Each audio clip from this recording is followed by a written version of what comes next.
Welcome to a brand new series on the channel. This series is all about mastering defense in NHL 23, providing you guys my mindset and talking through everything that I pretty much do whenever I'm playing defense in EASHL.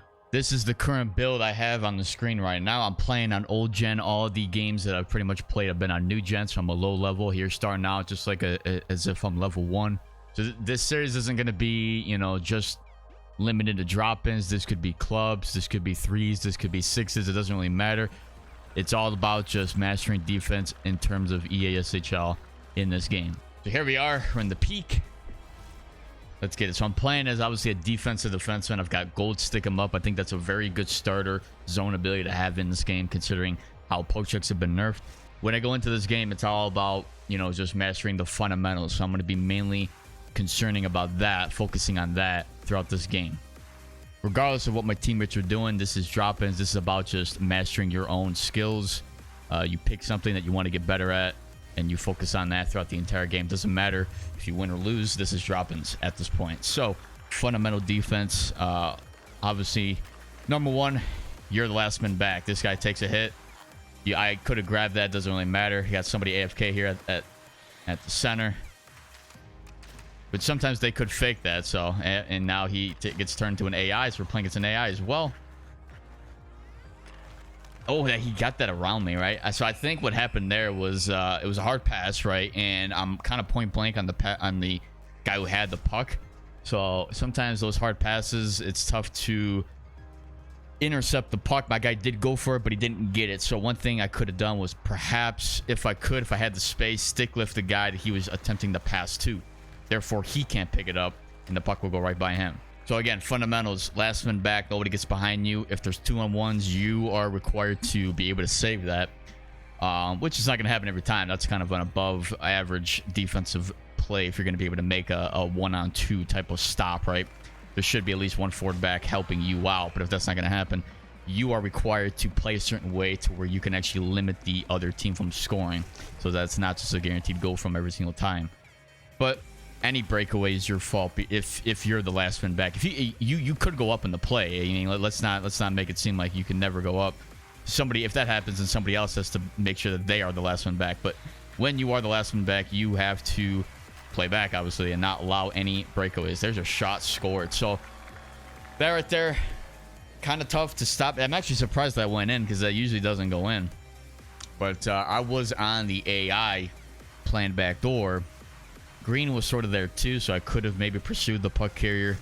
That one's kind of a tough one. You don't usually see those goals going in, especially on AI goalies. I mean, they've been able to make almost every single stop in this game, so even sometimes cross creases. But those types of shots, that was also a fading away type of shot. That's actually the first I've seen that type of goal go in.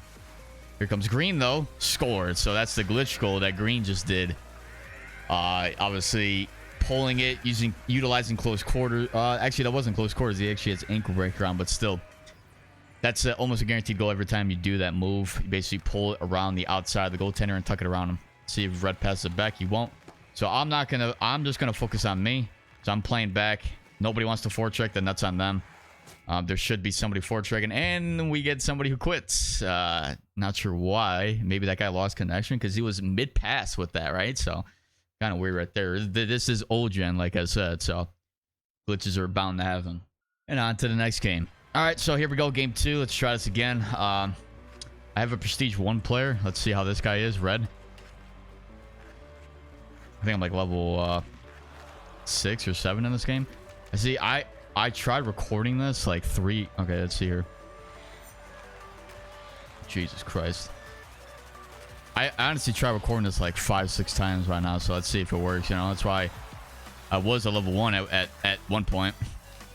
Backhand shot there by Green, so I'm just playing the point here. Passes it back, control it, and then dish it to my teammates. Now down low, Green, now Red, playing up a little bit. See if he passes it back. He does, and then find Green. There's a shot if he aimed it left. But there it is, right? You're playing the point. You don't want to go too far up, right? Because if you are trying to be that last one back, more often than you kind of just want to have quick puck movement to your teammates, maybe send it on net if somebody's in front. But you're just playing the blue line when you're in the offensive zone, so don't try to get too over aggressive. I tried to get that to Green, didn't work, but Red takes it. There's that puck on a string. Zone ability he's got. I think he's a dangler, right? That's how you get at level 1. Pass there, so I'm just kind of play this. Oh, will not be icing, so I'm going to control a little bit. Control it. Nobody's up. All right, now green. So there's patience, right? Obviously, one of the fundamental key points for defense is being able to make a solid breakout pass. I made it up to green. If it's not there, don't rush it. There was 2 guys there forechecking. If I passed it over to red, he would have gotten hit by the guy covering him. So, you know, you got to have a little bit of puck control skill while playing defense. It's not all about just defense. Here, we're going to hold blue line, which we do. Holding the blue line here is a little bit, you kind of have to make a little bit of an adjustment compared to last year. Last year was like you were able to kind of hold it almost every single time without the risk of really losing your own spot. Or losing inside leverage, should I say. Losing your own position. But the speed of the game has changed. Puck carrier speed is increased while your poke checking speed is significantly nerfed. So you poke check, you miss, the guy's going right by you. You see what I'm saying? So you have to, if they're at top speed going to the blue line, going past the blue line, you want to make sure that you are... Sometimes you kind of have to let them in and then kind of play inside away from the cut in, and then you play it that way. Quick pass up to red, see what he does. Around the outside he goes. He finds green back door. Great save. And there's that cross crease save that the goalies can sometimes make. They're definitely making that save more often. So sometimes it's not very good. Let's see if I can do here. Just kind of poke checking, turning. He turns back. Don't panic. Now we take it. Ooh, nice. That was a good poke check by the guy. See what red does. He loses it. I'm going to play. Ooh, I got to play back. I'm able to get there. Nice. All right, so red's got it. I'm on this far side here. He ain't going to pass to me, though. That's for sure. So I'm just going to play back. Allow them to do their thing. Nice pass. They scored. So there it is. Close quarters is God tier. Put that on if you're a forward, if you're a sniper. Definitely is God tier, especially with those types of shots. It seems like those forehand, those back post type feeds, it's not like the traditional one-timer that you would get in like the middle of the slot or in like the circle. Those backdoor like goal line type of tap-ins go in more often than the actual 1T itself. So just kind of a tip for any offensive players out there as well, looking to score consistently in this game. So holding the blue line, that's exactly what green's doing. I'm covering the other guy, and now I got a chance. Go with a dang with the backhand, right? I got nothing with that. So I'm just gonna play down low. Red's going up. He might find me back door. Nope. I'm gonna play back. I'm gonna play up again. So I don't have to do this. Now green's up. I'm gonna play back. Yep. As soon as you see that, just kind of rotate back quickly as you can. I mean, again, this is dropping, so you can't exactly tell your guys what to do. But I was up, so there's no reason for green to kind of go up. If you're playing to that, you know, triangle spot, you got 2 forwards up, 1 guy's at the blue line. Make that triangle in the offensive zone. That's what you would do if you have a team, you know, team chemistry. If the defenseman goes up, if TEAL goes up, somebody has to rotate back. Whoever's the furthest up stays up. The other guy is kind of lagging behind. He would be that last man back and basically play your spot until you can make a safe transition or a rotation so that you can get back and play last man back. So you're not guaranteed to play last man back just because you're TEAL. You know, you can play offense. I'm gonna grab that puck. This guy's gonna forecheck me. I'm gonna pass up to green. He's got it. He made a bad pass there up to red. Not bad there.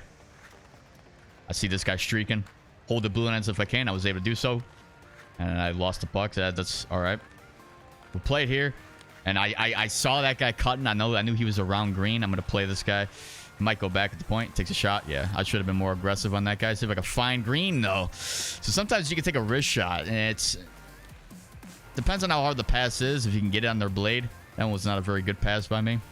Play back, and then hold that blue line. That's basically, again, utilizing the poke check as they cross the blue line. They have to cross it, and there it is. Creates a turnover back the other way. These guys could quit again. Are you kidding me? This is the problem with drop-ins, right? Yeah, it's funny how this is happening, right? But we'll keep breaking it down. Every rep is important. But that's mastering. That's defensive. That's a defensive takeaway that turns into a 2-1-0 breakaway. That's why defense is so important in any game. Best defense is a strong offense, right? That's just the saying, right? Or best defense is a good offense, but, you know, strong offense, yeah, whatever. Play down low. Now I'm going to start cutting. See, maybe you can find me back door. Nope. I'm going to play back. You might be able to find me now. I'm gonna freaking rush back. That's kind of tough. See, green was the last one back. This isn't my fault. This goes in. Might be able to. Ooh, still defense. Where is red? What is red doing? All right. I mean, screw it. I'll play that all the time. When it comes to drop-ins, this is why you can't care about the score. I want my teammates to suck, to be honest with you. I want my teammates to be so trash that I have to make every defensive play in the game. That's how you get better, right? I mean, generally, that's what you want. That's the type of work that you're looking for. You don't want two guys that are amazing at the game and they score on every play. They're taking all. They're making every defensive play as well, and you're just kind of left to do whatever. And you think that you had a great game because your teammates did all the work for you. That's not the case at all. You want to be a significant factor for every single game that you're playing defense if you get the win. You see what I'm saying? So that you know that you contributed, you did all the work. That's why you can't care about the score. They're holding the blue line yet again, and now they have to rotate back. Oh my god, do you see that? 2 hits that the guy just takes a nudge and does not lose it. All of a sudden 2-1-0, might make the pass. Nope, he takes it. Score. There's that puck on a string. Backhand cheese in this game. Backhand's going a lot more this year if you're in close. So now we're up in this game 3-0. Honestly, what I like to do sometimes is kind of just go over in my head. All right, so we're up. I don't have to be very aggressive. I can play back, hold that blue line as best I can. Got it back. Oop. Let's apply some pressure. Let's apply some pressure. I'm there. And then now we got it. So again, and there it is, 4-0. These guys are probably going to quit. I can guarantee you they probably won't make it to the third. But just to kind of go over it, yeah, they're done. You see. But what you would do is what I like to do is go over in my head what the fundamentals of defense are. You know, this is just to kind of keep it in my head. All right, we're up in the game. Just play lockdown defense. This is what I have to do. You know, last one back, holding the blue line, being able to keep inside leverage, defend that one-on-one, potential one-on-two if my guys are too aggressive, and then make a solid breakout pass. And you don't want to pass the green because he's gonna do that. You know what I mean? Like, up for red. See what he does. Just barely, right? Now I'm playing back post. Able to get there. I would like for red to start moving. Yeah, that's not... You can't be standing there, to be honest with you. Like, green did a better job in actually moving, but he just didn't get open for me. But to stay completely still, you can't do that in threes at all. Play inside leverage here, away from the... Yep. Oh, he got... is it because I'm... are you kidding me? Green passed it out. You sometimes can't play too close to the guy. Yeah, okay, so here's the problem. Well, actually... Oh, wow. I'm not sure what my guy's doing. I mean, this isn't proper inside leverage. I am inside of him, but I'm like way too close to him. And this position here is kind of off. You see how if he made this pass right now to like right here, right? My guy would have to reach back to get that. You want to make sure your guy's doing little movements, as little movement as possible to get the puck, right? So here, obviously, I'm inside leverage, but I'm facing the other way, which isn't bad. It's just I have to be further back if I want to have my stick on stick, right? That is another thing too, right? So when you are defending a one-on-one here, the main key points here are inside leverage for one, which I am there, right? But where should I be in terms of inside leverage? You want to have stick on stick, so the blade of your stick to where the blade of where he's going to receive that puck. So if this guy were to make that pass right here, he would be receiving it right here, right? So I am not in the right spot in terms of positioning. I have to be here, or more back here rather. Stick on stick, which is where I would be if I was further back. 2 hands on my stick, which my guy does have, and my guy has to be looking at the puck. So there's 4 things you got to make sure that you're keeping track of where your guy is. Right now, I don't have stick on stick. I'm forced to turn, which actually now I let up with 1 hand. So now I don't have 2 hands on my stick now. I'm still not stick on stick. My guy's turning. My guy did go for it, but I'm in a weird spot where this guy actually... Wait. Wow, that's kind of incredible to be how he actually was able to track that puck. Takes a shot. So that's bad on me for 1. Now this chance here isn't my fault because Green over here tapping his stick calls for it, and this guy's just gonna get the rebound very easily. There's nothing I can do there. You guys can give me tips and or suggestions on how we could spice this up. Maybe I can get you guys in, and maybe we could do like some sort of coaching thing or something like that. I'm not gonna claim that I'm the best defenseman. I'm not. I'm still working on my defensive game, but I typically take defense a little more seriously than most. I think there's obviously a lot of solid defensemen out there, but defense is something that I think a lot of people, the average person in EASHL, does not really think about too much. And I think, especially since defense is tougher in this game, the teams and the players that can master the defense the quickest are going to be the best. They're going to be the most consistent players out there. You see what I'm saying? A nice, fine, fundamental defensive play is definitely key to the long term of how consistent your team is. So, you guys can give me suggestions how we can spice it up. I think I'll probably do something a little different next time. But, hope you guys enjoyed. Let me know what you guys think of this series, if this is something that you guys like. And I'll see you guys next time.